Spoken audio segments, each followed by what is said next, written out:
Good morning, everyone. So now this is a new subject for the second semester students for first MBA.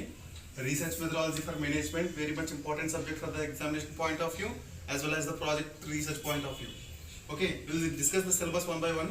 I will send you already the syllabus. Please keep the syllabus with you. I am discussing one by one from the first unit. First of all, meaning and importance of the research. So research ante entam ardham. Research is the combination of the two words. That means re and search. That means repeatedly doing a thing to search for something. So simple meaning is repeatedly doing a thing for search for something. Maybe it is a new one, maybe it is a already existing one. అంటే కొత్తదాన్ని ఏదన్నా మనం find out చేయడానికి కానీ already ఉన్నదానికి మనం ఏమైనా add on చేయడానికి కానీ మనం చేసేదాన్ని మనం ఏమైనా పిలుస్తామా రీసెర్చ్ అని పిలుస్తాం యాక్చువల్గా in simple technology. Okay, so why you need to go for the research, why we need to go for the what type of innovation should be required, ఇవన్నీ మనం దీంట్లో మాట్లాడుకుంటామా. What importance of the research కానీ అసలు research ప్రొసీజర్ని ఏ విధంగా develop చేయాలి, what is the research procedure అని కానీ what are the various types of research ఏమున్నాయి, టైప్స్ ఆఫ్ రీసెర్చ్ చాలా ఉన్నాయేమో మనకి వన్ బై వన్ డిస్కస్ చేసుకుందాం. Defining research problem. The one more thing is what is meant by hypothesis, or formulation of hypothesis. Hypothesis ని ఏ విధంగా formulate చేస్తారు. So ఇక్కడ research అనేది మనకి టార్గెట్ మన గోల్ అనుకుంటే హైపోథెసిస్ అనేది ఇనిషియల్ స్టెప్ అమ్మ. మనకి ఏదైనా ఒక రీసెర్చ్ చేసేటప్పుడు మన రీసెర్చ్ ఎంత నీట్గా చేస్తున్నాం, ఎంత బాగా మనం అవుట్పుట్ రీచ్ అవ్వగలుగుతున్నాం అనే దాన్ని కేవలం హైపోథెసిస్ అనేది డిసైడ్ చేస్తుందండి. Simply saying that in simple means hypothesis called an initial assumption to go for a particular research. తిరిగినప్పుడు మనకి ఏదో త్రోవ చూపించే దారి లాంటిది మా హైపోథెసిస్ అంటే రీసెర్చ్ ఓరియంటేషన్లో. సో హైపోథెసిస్ గురించి కానీ ఆ హైపోథెసిస్ని ఏ విధంగా టెస్ట్ చేయాలనే దాని గురించి కానీ మనం ఇదంతా ఫస్ట్ యూనిట్లో నేర్చుకుంటామండి. Okay, coming to the second యూనిట్లో రీసెర్చ్ డిజైన్ అంటే ఏంటో తెలుసుకుంటాము. What are the various types of research designs. మనకు చాలా ఉన్నాయమ్మా. ఎక్స్ప్లోరేటరీ రీసెర్చ్ అని, ఎక్స్ప్లనేటరీ రీసెర్చ్ అని, descriptive research, causal research, everything has to be learned in the case of a research design. Second యూనిట్లో మనం రీసెర్చ్ డిజైన్ గురించి నేర్చుకుంటామమ్మా. One more thing is in the second unit is called sampling. Sampling గురించి కూడా తెలుసుకుంటాం second unit నుంచి. Sampling అంటే for example sampling అంటే ఏంటి సింపుల్ టైమ్స్లో. శాంప్లింగ్ అంటే ఫర్ ఎగ్జాంపుల్ రేపు పొద్దుట మీరందరూ ఎంబీఏ ప్రాజెక్ట్స్ చేస్తారమ్మా. For example if you go to the NFCL అనే కంప్లీట్ ప్రాజెక్ట్ చేయడానికి వెళ్ళారండి. ఎన్ఎఫ్సిఎల్లో మినిమం 1000 నెంబర్ ఆఫ్ ఎంప్లాయీస్ ఉన్నారు అనుకుందాం. So it is not possible to do the research on the 1000 number of people within the mean time of the 45 days of the duration, because MBA project complete చేయడానికి hardly ఎంత ఇస్తారమ్మా, 45 days ఇస్తారు. కానీ 1000 members మనం చేయలేము. కాబట్టి we can take only the 100 members. That means 10% of the total people is taken into the consideration and doing the project. So దీన్ని మనం ఏమని పిలుస్తామంటే 10% ని శాంపుల్ అని పిలుస్తామమ్మా. But whatever the characteristics you are getting in this 10%, that whole characteristics has to be applicable to the whole numbers. ఈ 10,000 మెంబర్స్ని మనం examine చేస్తామమ్మా. అంటే 100 number of పీపుల్ని ఎగ్జామిన్ చేస్తాం. ఏదైతే క్యారెక్టరిస్టిక్స్ ఏదైతే అవుట్పుట్ ఉందో those output has to be applicable to the whole members. ఈ విధంగా చేసేస్తాం. దీన్ని మనం ఏమని పిలుస్తాం అంటే శాంప్లింగ్ అని పిలుస్తామమ్మా. ఈ శాంప్లింగ్ గురించి చూస్తాం. What types of various types of sampling techniques are there అనేది చూస్తామమ్మా.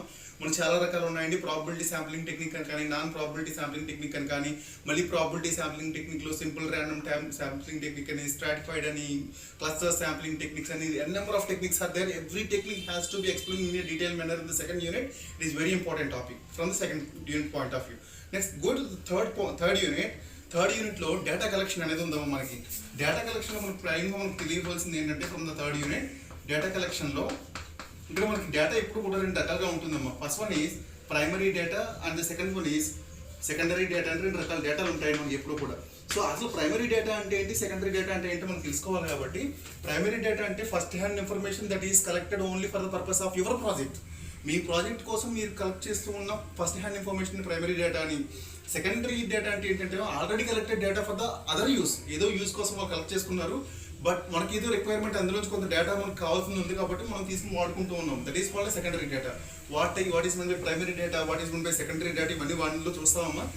సో ఈ డేటా కలెక్ట్ చేసుకోవాలంటే మనకు క్వశ్చనియర్ అనేది ఒకటి కావాలండి. అసలు క్వశ్చనియర్ అంటే ఏంటి, what are the various types of questionnaires are there, what type of questions is involved in the case of a questionnaire అనేది కూడా థర్డ్ యూనిట్లో చూస్తామమ్మా మనం.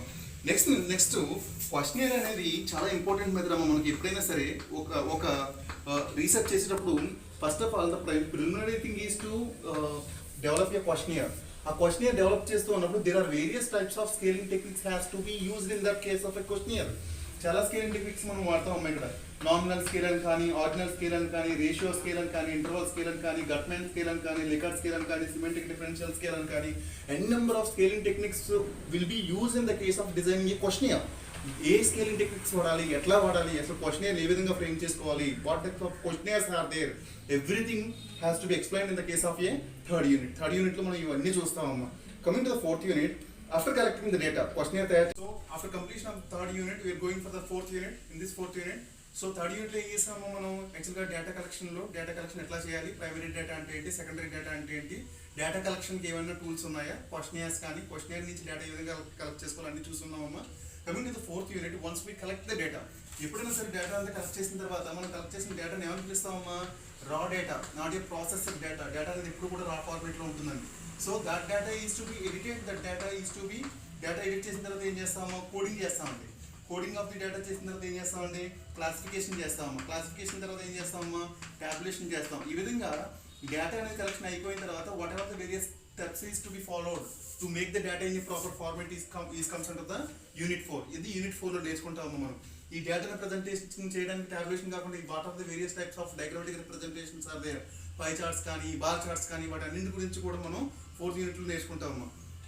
ఇంకా కమింగ్ టు రీసెర్చ్ రిపోర్ట్ కూడా ఏ విధంగా తయారు చేయాలి, after completion of all these things, how to prepare a research report, research report ఏ విధంగా ప్రిపేర్ చేయాలనేది కూడా మనం ఫోర్త్ యూనిట్లోనే నేర్చుకుంటామమ్మా. This is regarding the fourth unit.